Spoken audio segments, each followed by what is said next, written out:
મિત્રો, હું વિપુલ મકવાણા, ગામ લીલી સાજણીયારી, તાલુકો જિલ્લો રાજકોટ, શ્રી લાલો ગૌશાળા.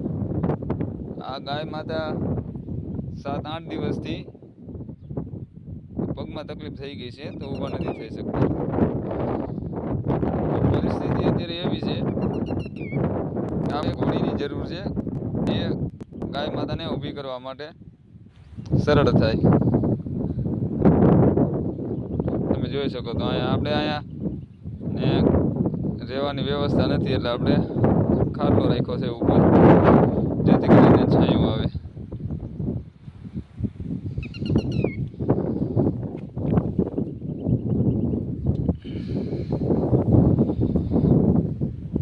પગમાં તકલીફ છે. વિડીયો વધારે શેર કરો, જેથી કરીને કોઈ દાતાઓ સુધી આ વિડીયો જે ગાય માતા માટે ઊભા કરવા માટે ઘોડીની વ્યવસ્થા થઈ જાય.